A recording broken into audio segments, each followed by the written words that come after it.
ओसो coding के channel पर आपका हार्दिक स्वागत है दोस्तों। आपको याद होगा लास्ट लेक्चर में हमने डिस्कस किया था कॉल बाय रेफरेंस, और कॉल बाय रेफरेंस को ही हमने बात की थी कॉल बाय एड्रेस। सही मायने में वैल्यू फंक्शन में भेजने के बजाय हमने एड्रेसेस को पास किया था, और ये भी समझा था कि एड्रेसेस को स्टोर करने का पावर ऑर्डिनरी इंटीजर में या ऑर्डिनरी वेरिएबल में नहीं होता है। उसके लिए स्पेशल हमें वेरिएबल्स की रिक्वायरमेंट होती है जिन्हें हम पॉइंटर्स कहते हैं। तो दोस्तों लास्ट एग्जांपल आपको बहुत अच्छे से क्लियर होगा कि हमने डिस्कस किया था कि अगर मुझे दो नंबर्स को स्वैप करना हो तो स्वैपिंग के लिए हमने जब फंक्शन कॉल किया था तो वेरिएबल्स की वैल्यू के बजाय उनके एड्रेसेस को पास किया था, और जब वो एड्रेस फंक्शन में पास हुए तो उनको रिसीव करने के लिए वहाँ पर पॉइंटर्स अवेलेबल थे। और पॉइंटर्स की डेफिनेशन आपने अच्छे से समझी होगी कि पॉइंटर्स को हम बोलते हैं स्पेशल डेटा टाइप जो कि एड्रेसेस को स्टोर करता है। मतलब पॉइंटर को हम एड्रेस वेरिएबल भी कहते हैं। और दूसरी बात, पॉइंटर का कोई डेटा टाइप नहीं होता है, पॉइंटर इज़ पॉइंटर।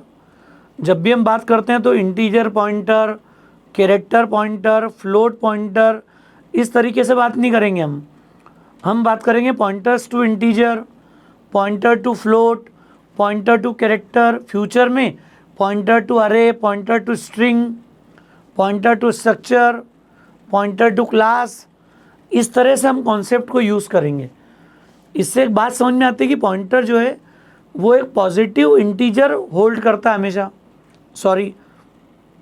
पॉइंटर एक एड्रेस को स्टोर करता है और ये एड्रेस हमेशा पॉजिटिव इंटीजर होता है।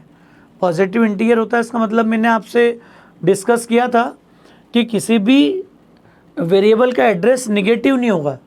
और उसके लिए मैंने आपसे डिस्कस किया था कि आपके हमारे किसी के मकान नंबर माइनस में है क्या, तो जब हमारे एड्रेसेस माइनस में नहीं होते हैं तो कंप्यूटर में भी किसी भी वेरिएबल का एड्रेस निगेटिव नहीं होगा। ये छोटी सी बात आपको दिमाग में रखना है। अब हम एक नया कॉन्सेप्ट उसके साथ देख रहे थे। हमने बात की थी कि pointer can store the address of other pointer as well. मतलब पॉइंटर ऑर्डिनरी डेटा टाइप के एड्रेस को तो रखेगा, साथ में वो पॉइंटर के एड्रेस को भी स्टोर कर सकता है। उस कॉन्सेप्ट को हम बोलते हैं पॉइंटर टू पॉइंटर। मतलब पॉइंटर किसी दूसरे पॉइंटर को भी पॉइंट कर सकता है। तो इस कॉन्सेप्ट को शुरू करने के पहले जो हमने लास्ट लेक्चर में डिस्कस किया है, मैं उसके कॉन्सेप्ट को आपके साथ शेयर कर रहा हूँ कि क्या छोटा सा कोड है, इसका आउटपुट हमें निकालना कितना आ रहा है। देखो आप, हमने लिया हुआ A10 B20, ये मेन प्रोग्राम में इसका मेमोरी एरिया क्रिएट हो गया।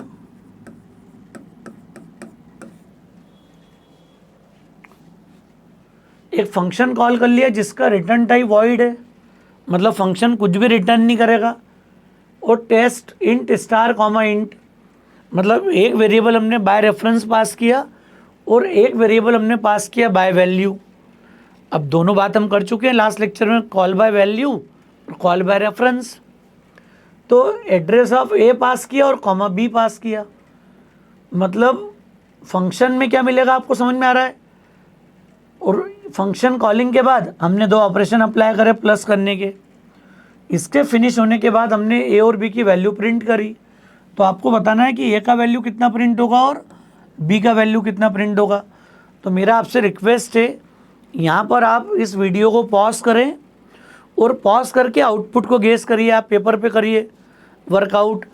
अगले 1 से 2 मिनट में आपको कॉन्सेप्ट क्लियर हो जाएगा अगर हमने लास्ट लेक्चर को बिल्कुल फोकस्ड होकर देखा है और समझा है। तो आप मेरा रिक्वेस्ट है कि आप इसको पॉज करिए 1-2 मिनट के लिए और फिर इसके आउटपुट को गेस कीजिए। जब तक मैं कंटिन्यू करता हूँ आपको सिर्फ पॉज करके आउटपुट निकालना है, फिर आप प्ले कीजिएगा, आउटपुट को समझिए क्या आ रहा है यहाँ पर।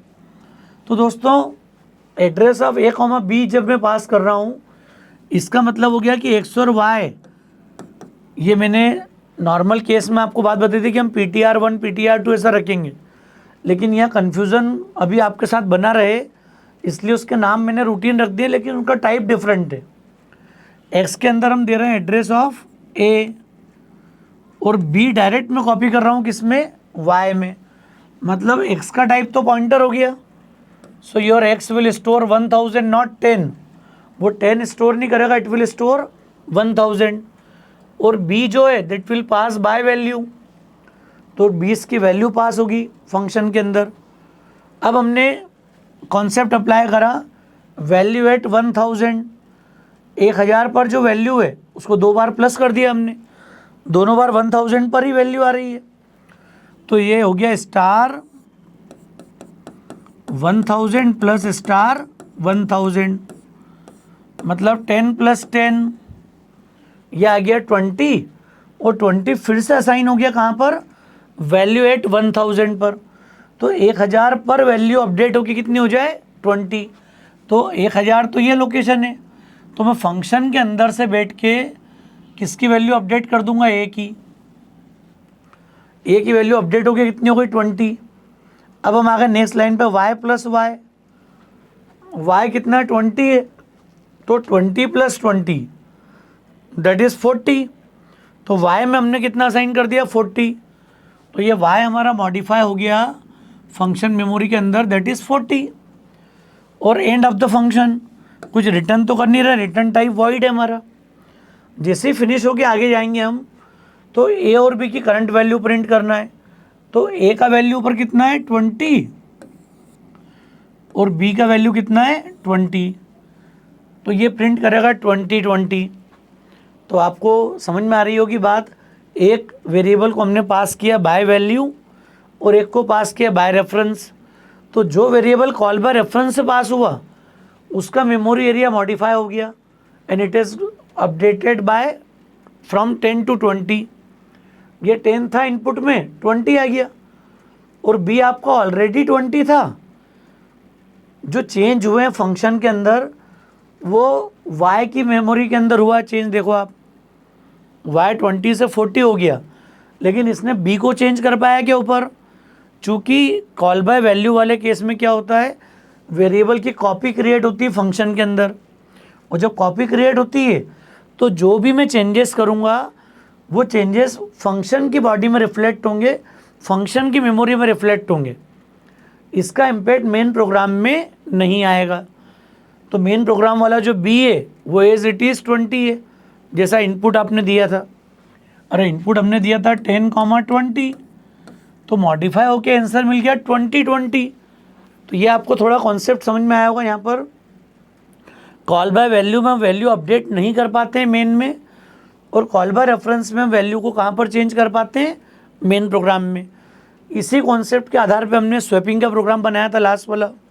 सिर्फ मैं कॉन्सेप्ट आपको रिकॉल करा रहा था अभी, जिससे कि कभी इस तरह का कोई ट्रिकी कॉम्बिनेशन आए। हो सकता है कोई पैरामीटर आपको पॉइंटर के साथ अवेलेबल हो, बाय रेफरेंस अवेलेबल हो, और कोई वेरिएबल आपको बाय वैल्यू अवेलेबल हो।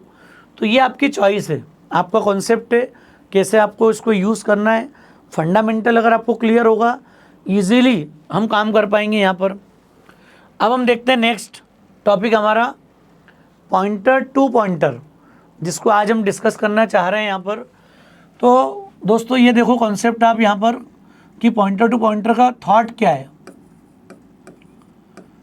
ये हमने ले लिया 20,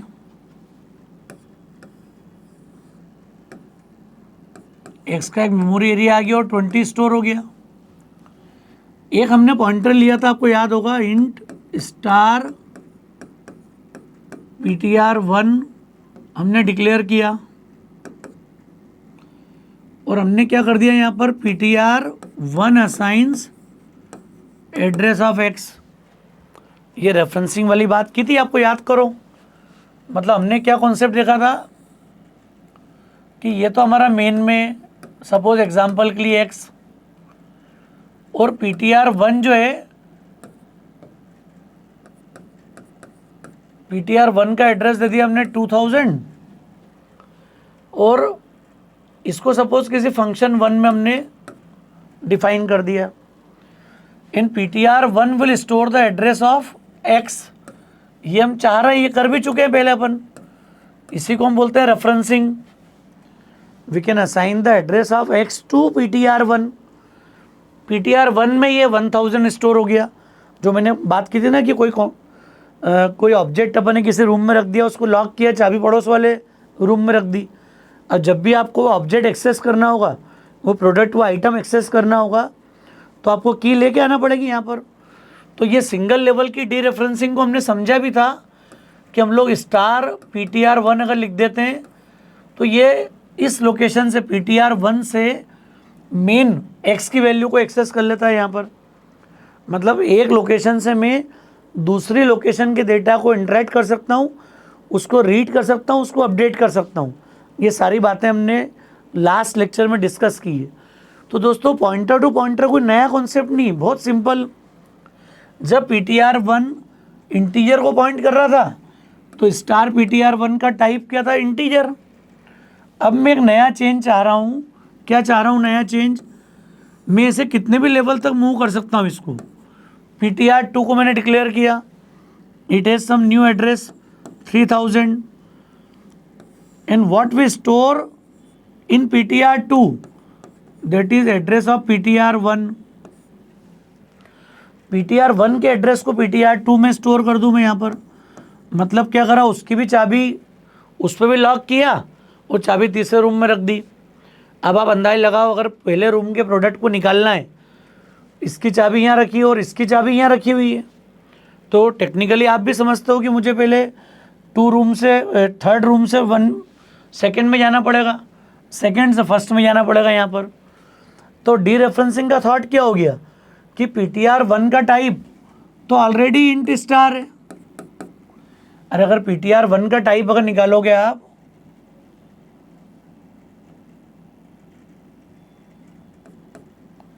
तो PTR1 का टाइप क्या है, इंट स्टार। देखो आप, तो इंट स्टार तो इसका टाइप है ही, और साथ में हमने बोल दिया star PTR2 that is double pointer. दोस्तों ये डबल पॉइंटर बहुत इंपॉर्टेंट टर्म है। इस डबल पॉइंटर को PTR2 को ही मैं बोलता हूँ pointer to pointer. Pointer to pointer क्यों बोल रहे हैं? देखो आप, कंसेप्ट क्या हो गया ये देखो, समझो इसको आप। PTR2 is a pointer to integer. मतलब यहाँ पर कॉन्सेप्ट क्या हो गया, यहाँ पर डबल पॉइंटर का रोल समझ में आना चाहिए आपको। सिंगल पॉइंटर क्या कर रहा था बस, that is PTR1 is pointer to integer. तो ये PTR1 जो था ये सीधे एक स्टार लगा के कहाँ पहुँच जाता था, एक्स के पास। अब आप ये देखो, अगर मैं PTR2 लिखने जाऊँगा तो इसका टाइप हो जाएगा इंट स्टार स्टार। तो स्टार स्टार को एक्सेस कैसे करूँगा मैं? अगर मैं स्टार PTR2 अगर एक्सेस करूँ, सिर्फ अगर स्टार PTR2 बोलता हूँ मैं, तो इसका मतलब हो गया स्टार 2000। ये देख लो आप, PTR2 की वैल्यू 2000, तो स्टार PTR2 मतलब स्टार 2000 और 2000 पर वैल्यू, और 2000 पर वैल्यू जो आ रही है दैट इज़ व्हाट 1000। और 1000 कौन है? 1000 तो ऑलरेडी इंट स्टार है, that is pointer to integer. तो इसका मतलब है कि मैं सिर्फ एक स्टार अगर लगा दूंगा PTR2 में तो मुझे 20 एक्सेस नहीं होगा। अगर मुझे 20 एक्सेस करना है तो मुझे 2 बार स्टार लगाना पड़ेंगे। 2 बार स्टार मतलब ये पहली बार जब स्टार लगेगा तो यहाँ पूछेंगे हम स्टार PTR2 से, और अगर मुझे यहाँ पहुँचना है मेन में तो मैं पूछूंगा स्टार स्टार PTR2। मतलब मुझे क्या करना पड़ेगा, समझ में आ रहा है केस? मुझे PTR2 से PTR1 में जाना। अगर ये इसको मान लूँ मैं कि ये फंक्शन 2 है, फंक्शन 2 से फंक्शन 1 का डेटा मुझे अपडेट करना होगा, तो मैं स्टार PTR2 से मैं इस मेमोरी को एक्सेस कर पाऊँगा एक लेवल ऊपर की। और अगर मुझे बोला जाए कि फंक्शन 2 से आप सीधे मेन के डेटा को अपडेट कर दो, तो दोस्तों मेन के डेटा को अपडेट करना मतलब क्या हो गया, मैं डबल स्टार लगाऊंगा तब जाके मैं एक्सेस करूंगा किसको, एक्स को। मतलब ये हो गया कि मैं अगर ये लिख दूं कि star star PTR2, star star PTR2 को समझो क्या लिख रहा हूं मैं, स्टार स्टार 2000। समझ में आ रही होगी बात? तो पहले आप इसको एक्सेस करो, वैल्यू एट 2000, 2000 पर वैल्यू। अब 2000 पर वैल्यू कितनी है, प्रॉपर मेमोरी वगैरह सब अगर आप प्रॉपर लिखोगे तो ही कॉन्सेप्ट क्लियर होगा। 2000 पर वैल्यू कितनी है, 1000। तो ये आइए दोस्तों स्टार 1000। अब स्टार 1000 का मतलब समझ में आ रहा है क्या हो गया, दैट इज वैल्यू एट 1000, 1000 पर वैल्यू, 1000 पर वैल्यू मतलब 20।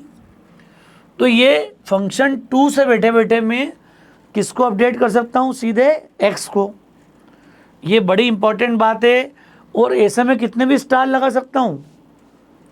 अगर आप एक नया वेरिएबल ले लो ptr3, और ptr3 को अगर मैं ptr2 का एड्रेस दे दूँ तो फिर उसको डिक्लेयर करने में 3 स्टार लगाना पड़ेंगे मुझे। फिर मैं 3 स्टार से किसको एक्सेस कर पाऊँगा, x को। 4 स्टार भी लगा सकते हो आप, 5 स्टार भी लगा सकते हो। बहुत आसान कॉन्सेप्ट है ये।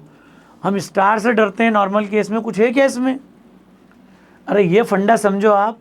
मैंने इसलिए यहाँ लिखने बजाय इसको फंक्शन वाइज आपके सामने रखा है, जिससे कि आप विजुलाइज कर पाओ। एग्जाम्पल के लिए ptr1 आपका फंक्शन 1 में, वहाँ से मुझे मेन का डेटा अपडेट करना हो तो star ptr1 can update the value of main, value of x। अगर मैंने ptr2 को ptr1 का एड्रेस दे दिया तो फिर मुझे ये डबल स्टार वाले रास्ते से जाना पड़ेगा मेन के पास, क्योंकि सिंगल स्टार मुझे कहाँ ले जाएगा, एक फंक्शन पहले, और मुझे 2 फंक्शन एक साथ स्किप करना हो तो डबल स्टार। इसका मतलब मैं ट्रिपल स्टार, 4 टाइम्स स्टार, कुछ भी लगा सकता हूँ। अभी मैं 3rd star star ptr3 declare कर दूँ, 3 स्टार लगा दूँ यहाँ पर, तो ये ptr2 के एड्रेस को भी स्टोर कर लेगा। अरे यहाँ जो हम लिख रहे थे अभी, ptr2 assigns address of ptr1, ऐसे एड्रेस ऑफ ptr2 ptr3 को दे सकता हूँ मैं आगे जाके, तो फिर 3 स्टार लग जाएंगे। मतलब ये तो कॉन्सेप्ट क्या हो गया, एक रूम में बुक रख दी, इस रूम में रखी मैंने, चाबी पड़ोस वाले रूम में रख दी, रूम 2 में, रूम 2 में लॉक किया, उसकी चाबी रूम 3 में, रूम 3 में लॉक किया, रूम 4 में। अब ऐसे कितने भी करते जाओ आप। फंडामेंटल ये, जब तक पड़ोस वाले रूम को एक्सेस नहीं करोगे आगे आ पाएंगे क्या अपन। तो एक एक स्टार जो है वो उसकी की है। ये हो गया रेफरेंसिंग, मतलब एड्रेसिंग असाइन करना। और ये जो है डी रेफरेंसिंग का थॉट है। तो डी रेफरेंसिंग में जितने स्टार यूज़ करूँगा उतनी मेमोरी को मैं ओवरलैप कर पाऊँगा, एक्सेस कर पाऊँगा, उतने फंक्शन की मेमोरी के मैं क्रॉस कर पाऊँगा यहाँ पर। तो पॉइंटर बहुत आसान कॉन्सेप्ट है दोस्तों, सिर्फ आपको मेमोरी मैनेजमेंट का फंडा समझना है। अगर मेमोरी आपको क्लियर हो गई, मेमोरी का थॉट आपको क्लियर हो गया, तो कोई पॉइंटर के कॉन्सेप्ट से आपको रोक नहीं पाएगा। बड़ा इजीली हम लोग बड़े कॉम्प्लेक्स प्रॉब्लम्स को भी बहुत आसानी से कर पाएंगे। ये कॉन्फिडेंस ही मेमोरी मैपिंग का है। मेमोरी मैप आपको क्लियर होना चाहिए। तो दोस्तों जो स्वैपिंग का प्रोग्राम हमने कल बनाया था, एक फंक्शन लिया था अपन, 2 फंक्शन बना देते हैं, और तीसरे फंक्शन से वैल्यू किसकी चेंज कर देंगे, मेन प्रोग्राम की। या ये जो मैंने स्वैपिंग का एग्जांपल एक लिया था अभी, इसी को मैं टेस्ट 1 भी बना देता हूँ यहाँ पर। अभी सेम एग्जांपल मैं बता दूँ आपको, या आप तो स्वैपिंग का ही बनाओ।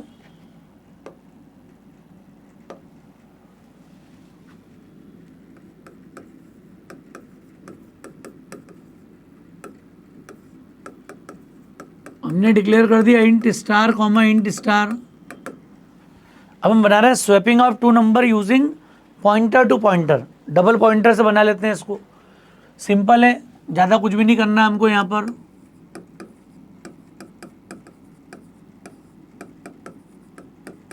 डबल पॉइंटर मतलब इंट स्टार स्टार और इंट स्टार स्टार।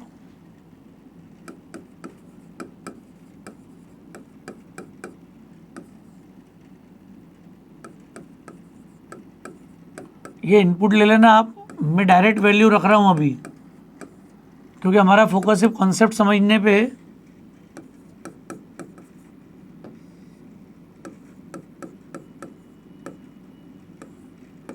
एक्सचेंज 1 में हमने क्या दे दिया, एड्रेस ऑफ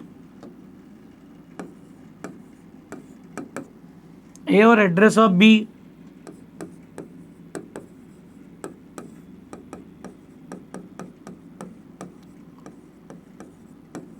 और बी परसेंटेज डी और ए कॉमा बी।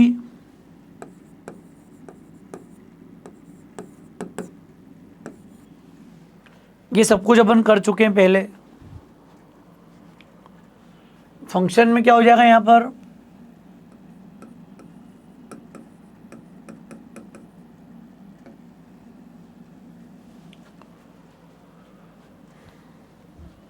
जगह बचा लेते हैं।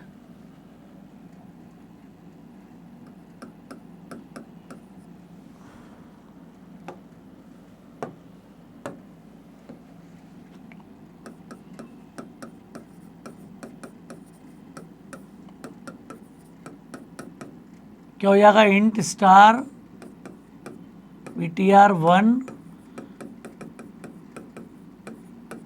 या बना चुके हो पहले ही, सिंगल स्टार यूज करें हमने। यहां पर एड्रेस ऑफ ए आ गया और यहां पर एड्रेस ऑफ बी आ गया। अब क्या करना है आपको, यहां पर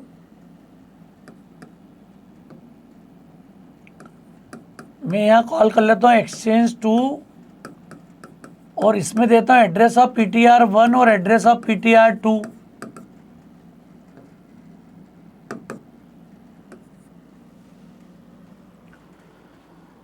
एक्सचेंज 1 हमने कॉल किया और यहाँ पर इन दोनों के एड्रेस पास कर दिए। मतलब मेमोरी मैनेजमेंट समझो आप, ये ए और ये बी,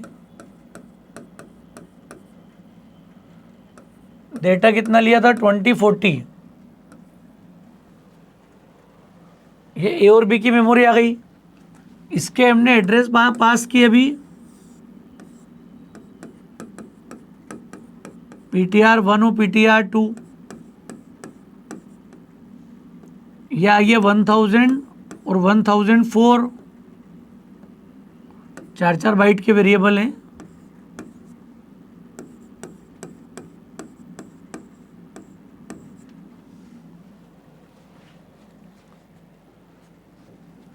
क्या क्या दिया हमने, ptr1 में दिया था एड्रेस ऑफ ए और ptr2 में दिया था एड्रेस ऑफ बी। ये सब पॉइंट आपको क्लियर है अच्छे से। अब जैसे मैं ये कॉल करूंगा इसका मीनिंग क्या हो गया,